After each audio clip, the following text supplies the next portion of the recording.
As an investor, you need to know how to calculate the intrinsic value of a stock. Famous investors like Warren Buffett believe the top secret to having a successful investment journey is to find good undervalued stocks. But how does one determine if a certain stock is undervalued? First, you need to find its true value, which is referred to as its intrinsic value. After that, you need to compare it to what the stock is currently selling for. Hey, welcome to Stock Market Mate. In this video, we'll talk about how to find undervalued stocks, according to Warren Buffett. Before we start, make sure to subscribe to the channel and hit that notification bell to help us beat the YouTube algorithm. If you're done with that, then let's get right into it. You must be wondering, how do you find the intrinsic value of a stock? First of all, we need to know what it means. According to Warren Buffett, intrinsic value is an all-important concept that offers the only logical approach to evaluating the relative attractiveness of investments and businesses. Intrinsic value can be defined simply: it is the discounted value of the cash that can be taken out of a business during its remaining life. Discounted cash flow. To find a company's intrinsic value, one of the best ways is to use a discounted cash flow calculation, or simply a DCF. As a result, you will need to know how much cash the business will generate for you in the future and also what the future cash flows are worth to you now, as discussed in the following sections. However, any DCF valuation is only as accurate as the forecast it relies on, and it's merely an approximation of intrinsic value. As Buffett mentions, the calculation of intrinsic value, though, is not so simple. As our definition suggests, intrinsic value is an estimate rather than a precise figure, and it is additionally an estimate that must be changed if interest rates move or forecasts of future cash flows are revised. Two people looking at the same set of facts, moreover, and this would apply even to Charlie and me, will almost inevitably come up with at least slightly different intrinsic value figures. That is one reason we never give your estimates of intrinsic value. What our annual reports do supply, though, are the facts that we ourselves use to calculate this value. Buffett is therefore implying that valuation is not an exact science, but rather an art form. Because of this, you will need to be reasonable in your cash flow and growth rate estimations, in particular in a very assumption-heavy valuation model. Regardless, the more conservative and knowledgeable you are on a particular company and its respective industry, the more accurate your final intrinsic or fair value calculation will likely end up being. Price to earnings, or PE ratio. A company's PE ratio is one of the best figures to use when determining whether or not a company is undervalued or overvalued. To find a company's PE ratio, you must first know its earnings per share, or EPS. You can find the EPS by dividing a company's profits by the number of outstanding shares. Then take the company's stock price and divide it by the EPS to find the PE ratio.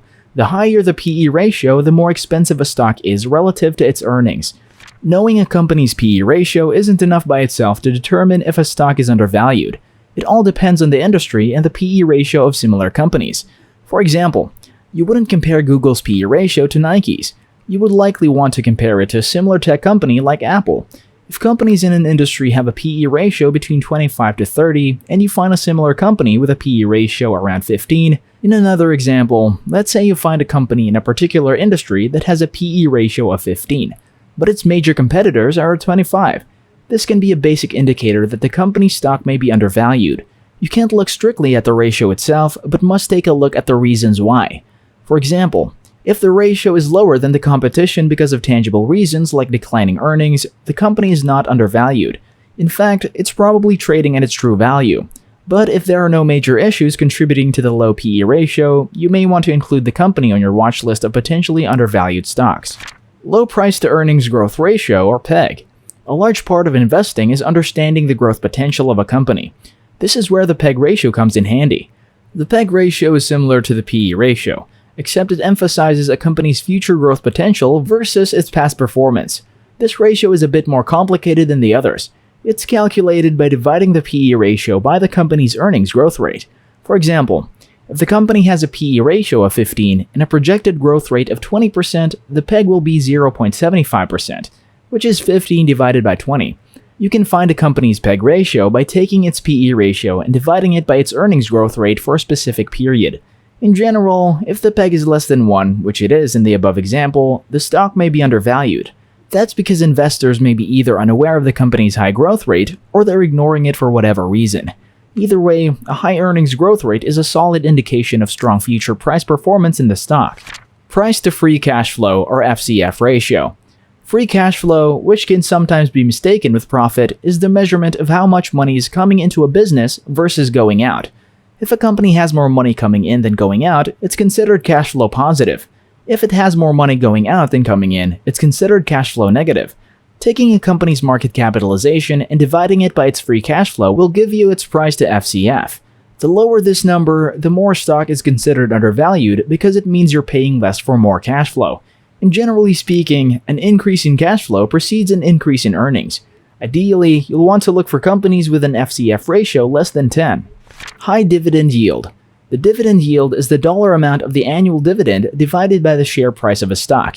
If the dividend yield on a stock is $3 and the stock is trading at $10 per share, the dividend yield is 3%. If the average dividend for companies engaged in the same industry is 4%, the company's 3% dividend yield is low for the industry group. But if the average for the industry is 2%, the company is displaying a high dividend yield. Now, to be fair, a high dividend yield can go in either direction. The yield may be high because the company's fortunes have turned down. Investors may be shunning the stock out of fear of a decline in future earnings. But on the other hand, if the high dividend yield has been consistent for several years and the company has a solid track record of growing its earnings, the high dividend yield can be an indication of an undervalued stock. This can be especially true if the company also has a low PE ratio in comparison with its major competitors. Other metrics to consider. While the ratios we discussed can allow you to compare one company with another, there are even more general metrics to take into consideration. One is the company's revenue growth, particularly over the past 2 or 3 years. If the company's major competitors are averaging 15% in annual revenue growth, but the company you're considering is averaging 20%, it's growing faster than the industry average. Equally important is earnings growth, because that indicates the company is increasing its profits commensurate with rising revenue. Once again, if a company you're investigating is seeing annual earnings growth of 15% over the past 2 or 3 years, and the industry average is 10%, the company's profits are growing faster than its competitors.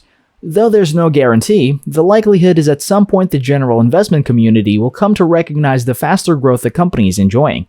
Once they do, the stock price is likely to increase faster than the average for the industry. If it were easy to pick undervalued stocks, everyone would be doing it. But investors with patience and the right strategy may find success beating the market by investing in undervalued stocks. When investing in any asset, including the stock market, it's essential to weigh out risk and potential returns so you make investment decisions appropriate for your unique investment goals and experience.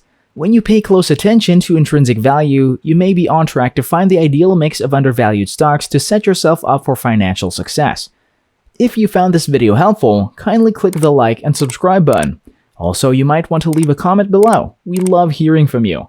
Thank you for watching, and we'll see you in the next video. If you enjoyed this video, you're going to want to watch one of these 2 videos right here. Enjoy!